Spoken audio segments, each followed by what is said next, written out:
Kama wamekaa mbali kwa muda mrefu, watoto jamaa na marafiki hawafahamiani, hata ndio wanakuja kutambushana na wanaelezana historia ya ukoo ili kuwalinda na kuwaelimisha katika umoja wao na upendo wao kwa Bwana. Sasa ukoo wanakutana kama hivi, kwa maana wanasikia historia ndefu ya uongozi wa wanawake wa Kristo. Kwa hiyo katika maelezo haya marefu tumesikia kuagiza kwa mwanga kutoka tangu kuumbwa kwa ulimwengu, kutokuanguka na kuimarika, kuitoa sadaka kama agano kutoa mtoto wake wa sadaka, lakini pia hali ya maisha katika huduma. Hata walikuwa wanaweza kufanya hawa Wayahudi walipenda kusifanya nini? Katika nchi yao walikuwa na njaa, wakimbilia Misri.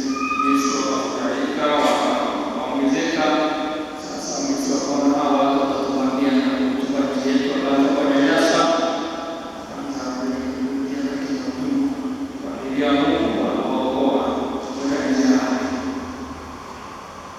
Jahali pia wakakusanyika na makosa mbalimbali wakapelekwa utumwani Babeli, lakini na maamuzi yao wakarudishwa tena kwa Israeli. Tunasikia historia tena ya Yesu kufufuka baada ya mateso mengi, kufa, sasa kufufuka. Historia ndefu ya Kristo, lakini inaonyesha kwamba sisi pamoja na kuwa kwa historia hiyo ya kuumbwa ulimwengu kwa mtu, sasa amekuwa kama hawezi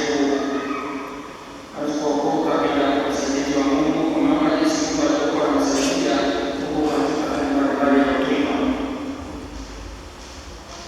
Basi historia yetu imekuwa ni hiyo ya Pasaka. Pasaka ni neno la Kiebrania linalomaanisha kupita juu, bila kurudi, kupita.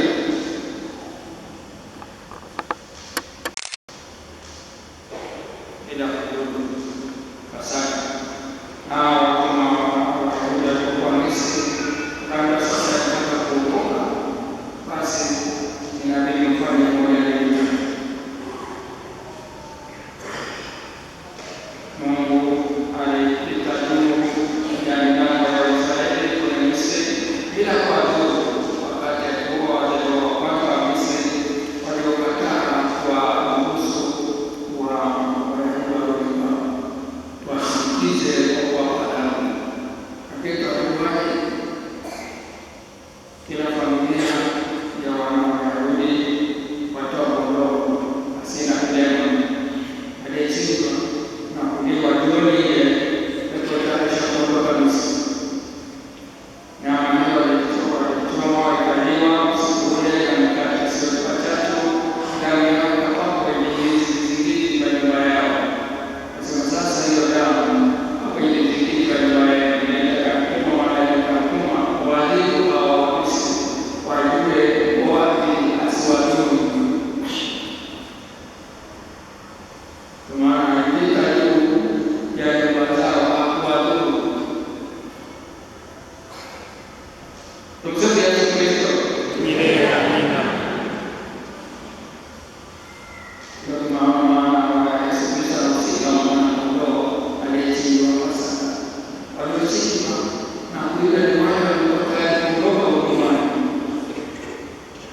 Na damu ile ilikuwa ni kinga kwa hao walikuwa tayari kuondoka utumwani. Ilikuwa ni ishara ya kuwaonyesha